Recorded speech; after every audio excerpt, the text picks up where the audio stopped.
Hi, it's Tacticus. Welcome to my overview of the newest legendary release event, Gathering of Demigods, where you can play to unlock Trajann Valoris. If you aren't just a collector but also want to see how good he is, I already made a video about it here. Today I will discuss the 3 tracks of the event, which teams you can use there, and what order makes sense. I'll do this for a complete endgame roster, as well as for one in the mid-game without any legendary characters, since it's always a bit unfair to think all people have those. Dante's event had very narrow restrictions. Let's see if this is also true for this one. If you want to help me out, be sure to subscribe to this channel. Using my referral code BET60edu would also help me out a ton, and also earn you 100 Blackstone. Now, should you need a refresh on the mechanics. In a legendary release event, you will have 63 tokens total to get as many points as possible by playing tracks with certain restrictions. You should only need around 2.5 tokens per level if you want to get the character in the first go around and don't have highly leveled characters. The event will be active a total of 3 times, so if you don't get Trajann this time, you can continue your progress next time. If you want further infos on the general workings of a legendary event, I covered that in my Dante overview here. For each track we're trying to get as many restrictions covered in a single token as we can. This ensures we get a maximum points per run to reach a threshold of 12,500 points to claim the character. You don't need to fully clean up a stage before moving on. Pushing your high point combos is the way to go. Since every battle is played in waves, we need either summons to divert the enemy's attention or healers to keep your characters healthy. Quick disclaimer, I didn't count Shadow Sun as a summoner because the one throne doesn't do a lot and it's just 1 per level. I also didn't count Anshi as a healer. He only heals once and the target of this active won't always be the one who needs healing. A note on the teams I do here, I focus on collecting a broad roster. Every player has a unique roster formed by luck and preferences, so those teams won't work for everyone. My approach secured me Dante with only 2 diamond characters, but I got a lot of gold characters, so be aware those are just recommendations and inspirations. You have to form your own path to a certain extent. There are no foolproof recipes to legendary release events. In the Alpha track, we have to fight against the Thousand Suns and can't use Chaos characters.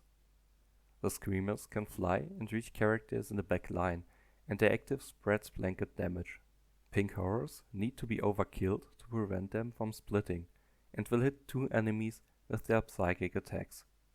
As all Thousand Suns get stronger, if 3 of our characters take psychic damage, it is preferred to tackle the horrors first. The attacks will also hit 2 characters. Combining those 2 demons means you can barely hide squishy characters and will try to avoid them whenever possible. Spoilers, that's hard if you want to ensure enough points, as the restrictions hardly combine. There's also a lot of chip damage with fire going on, and fast, especially flying characters, come in handy to kill the Terminators, because they can stand on their ghost to prevent them from respawning.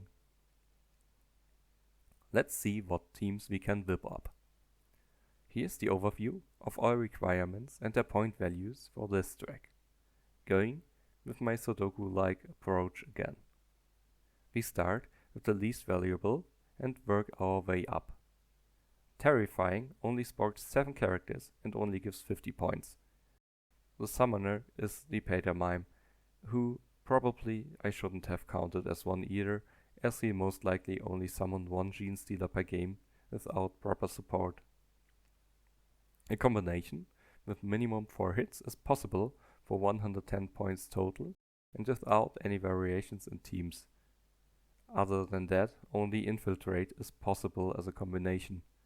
Only 3 characters, the Patermime, Death Leaper and Tjark, who are hardly the A-team under the best circumstances. It's 135 points though. Min for hits has 18 characters and is the most generous restriction here. There's 6 summoners and 2 mechanics. What else could you want? It only combines with physical for a measly 5 character overlap. Physical in turn has 17 characters, 4 summoners and a mechanic, and other than minimum 4 hits, only works well with Infiltrate for, again, only 3 characters: Darkstrider, Tiark, and Certus. Tiark again. Wow. With 170 points, this is the most valuable combination you can do in the alpha track. For completion's sake, Infiltrate's 8 characters have no further combinations, and Piercing's 9 characters have no working teams you can form in combination with any other restriction, so it will have to stand on its own.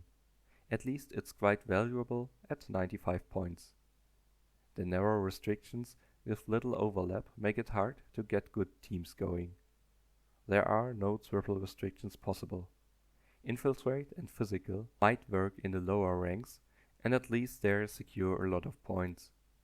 To accompany it, the 2 leftover restrictions of Terrifying and minimum 4 hits also secure OK points, and the team of Dante, Morgan, Patamine, Asmodai and Tiark contains OK characters, but lacks any synergy.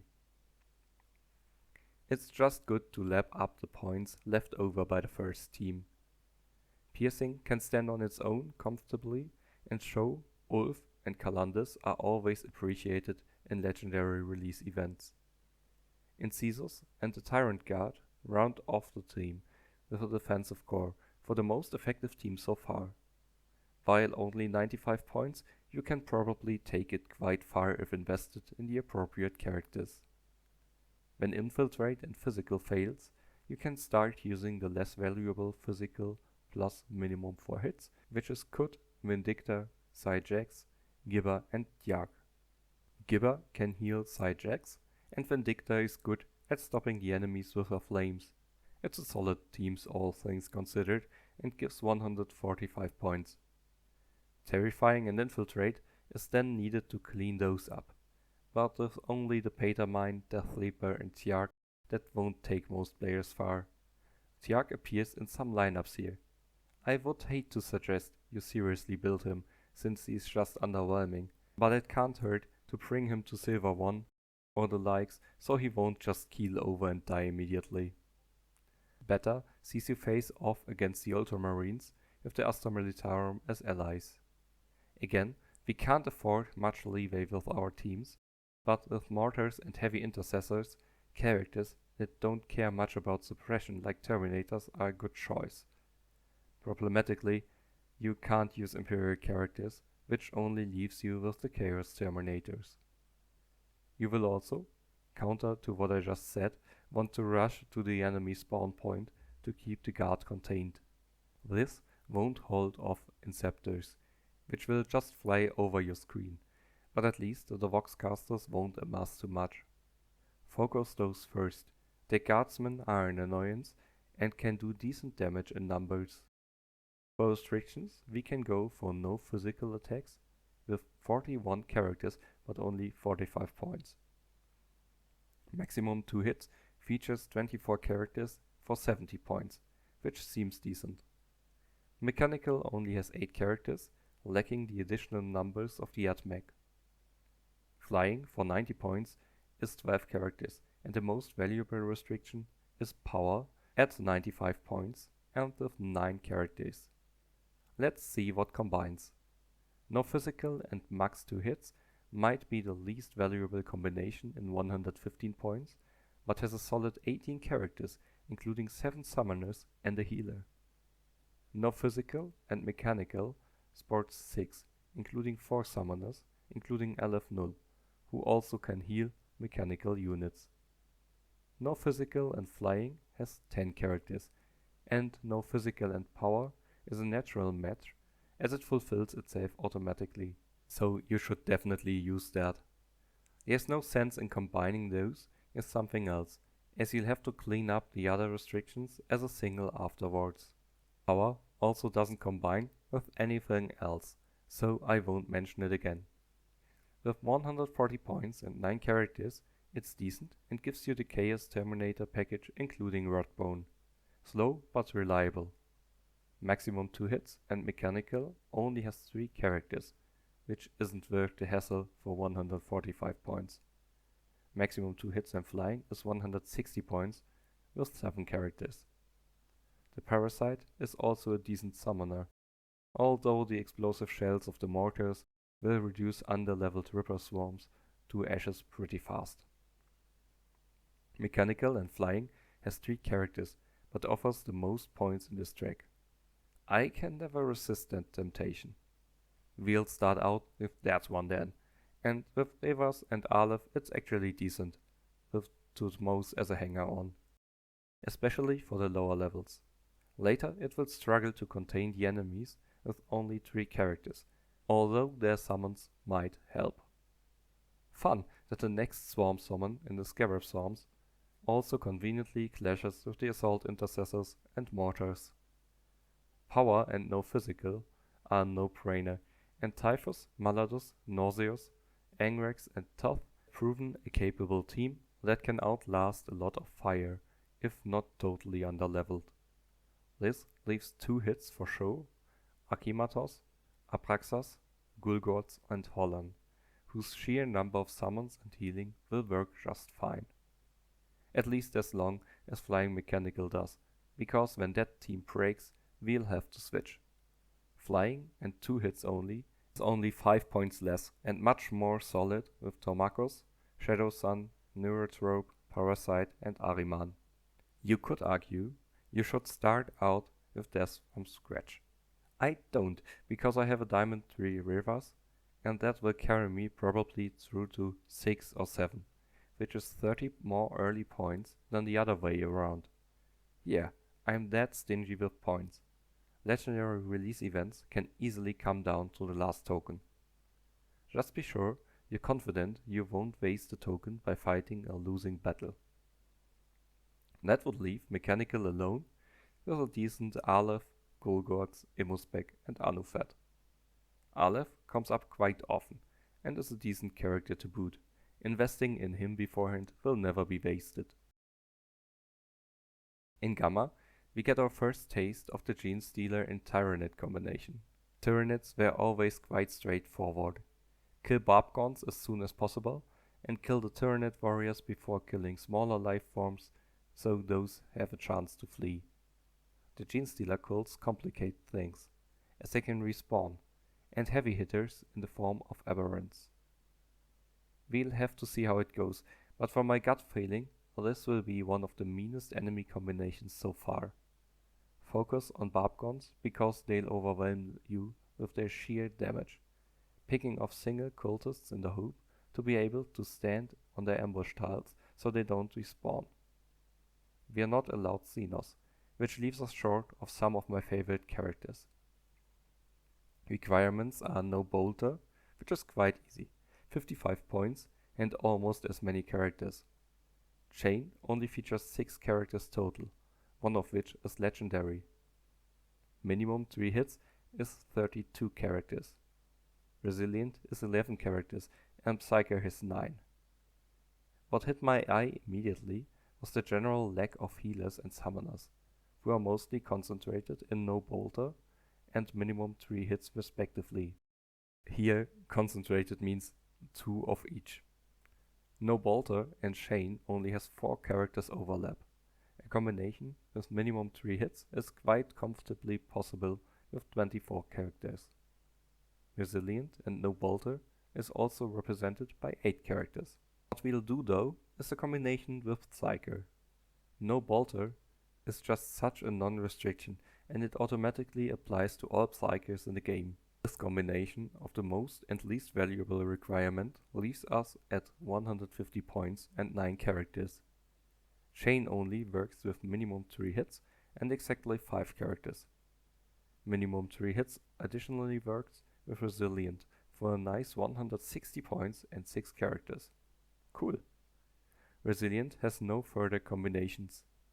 The minimum 3 hit and Resilient combination is the most valuable one, so we'll start there again. You get Maladus, Nauseus, Macer, Lucian and Ayak, which has a nice combination of healing, bulk and damage. Psyker and no bolter just begs to be done, and you can do so with Typhus, Abraxas, Akimatos, Tomachos and Mephiston. Good characters and plenty summons will mean this one can go quite far. Shane has to go on its own in this constellation. Mesa, Ragnar, Rask, Titus and Nicodemus even gets you some healing for your trouble. Funnily enough, chain and minimum 3 hits will get you exactly that combination as well. Should you have those characters especially invested in, it could get you some more points when 3-hit resilience stops working. I assume it will go to pretty similar length. In that case, resilient is left for Typhus, Corodius, Nauseus, Maladus and Asgore. Rodbone and Nicodemus are good healers coming up in multiple teams, so you can safely invest in them. Now, if I put all of those in order, you get the following teams and points. I'll try to do them in exactly that order, and whenever I'm not confident in a step, I'll just skip it. This will collect all points, but for the first go around, you should rather push the teams with the most points further, and will only be needing to go into the single requirements when your teams have reached the end of their abilities. The lower your level and your characters, the earlier that will happen. As always with legendary events, you will have a lot of points front loaded and fewer towards the back. That's absolutely normal. Start with Alpha and Infiltrate in Physical. It's very wonky, but the highest possible combination will ensure you will get some good points early on. Flying and Mechanical and Better can be pushed as far as possible after. Third, Gamma's minimum 3 hits Resilient will get you pretty far for great points. Next is Better again, with Flying and 2 hits from the point where Flying Mechanical gave out. Back to Gamma with Psyche no Bolter, which will probably go far. Physical minimum 4 hits in Alpha starting from where you stopped with Infiltrate Physical, followed by Better's Power and no Physical as far as possible. Then comes Chain and minimum 3 hits in Gamma should you be confident you can go further than Resilient minimum 3 hits. This, I guess, will be the end of tokens for a lot of players, so I'll just show where to go from there on screen. Pause if you want to have a better look. Let's see how having no legendaries will influence this. Most teams you can build just like before, but some restriction combinations will become impossible. Luckily, a lot of legendary characters are neither healers nor summoners, which means you won't be as flexible with the restrictions, but will only rarely lose the MVP of the team. Well, for Alpha Infiltrate and Physical will still work just as well. Or really don't, but it's equally possible technically. Missing the Pater Mine, Morgan and Dante means you go under the 3 character threshold for Terrifying minimum 4 hits, so that's out. Terrifying will have to go alone and still only feature 3 characters. Can't be helped. I doubt every player has the Death Leaper, Asmodai and Tiag, as all require long farming in Guild War and Tiag isn't even available at all. Piercing stays alone, Physical and minimum 4 hits has the same team as before, and yeah, Infiltrate alone isn't optimal, but at least possible with exactly 5 characters. You see that just missing out one combination means a lot fewer points from the beginning. Since only Physical can be combined with anything at all, this will be a true test. In Alpha, you're left with go Physical plus Infiltrate as far as possible, if you even have those 3 characters, who then switch to Physical minimum 4 hits and take that as far as possible. From then on, it's only cleaning up, starting with Piercing. Better still has the automatic power and no Physical. Switching Typhus for Folk. It's okay. Flying and Mechanical still has the same 3 characters for maximum points, and maximum 2 hits still works. flying and max 2 hits loses Shadow Sun and Ahriman. You need to switch in, for example, Yasagor or Tutmos. Scooping low, but still a lot of points when your team of 3 doesn't work anymore. To accompany it, you can still go full mechanical, no changes here. Beta didn't hit as hard as Alpha and still left us with decent combinations. For Gamma, minimum 3 hits and Resilience still has 5 characters, which changes nothing. Psyche and no Bolter works as well as before, and while dropping Mephiston and Typhos hurts, if it means taking Sybil and Tigurios with you, it will still work out fine. Chain loses Ragnar and has to take Roswitha. This will have a huge impact in one turn of the battle, but Ragnar is no character for long games anyways. Chain and minimum 3 hits goes down to only 4 characters, dropping Ragnar altogether, which hurts a little. I suspect few players will get further with that team compared to minimum 3 hit Resilient, and it's fewer points at that. I'll only include it for completion's sake. Same for Resilient on its own, which subsequently won't be used much either. Dropping Typhos for Yarek doesn't hurt much either. Here's the resulting order of battles that I'd recommend. Feel free to skip every step that isn't possible or too hard for your roster. I also did a small comparison of both paths. Up to the 8th step, having legendary characters or not does hardly matter. There we go from 2 later used combinations to straight up using single requirements. You only really lose out with Terrifying, which isn't that much points anyways. I am pretty convinced that not having legendary characters isn't as much of a detriment as I'd first have thought. I could of course also try to do the comparison excluding all requisition only characters if you're interested in that. Let me know in the comments and I consider that for the next one.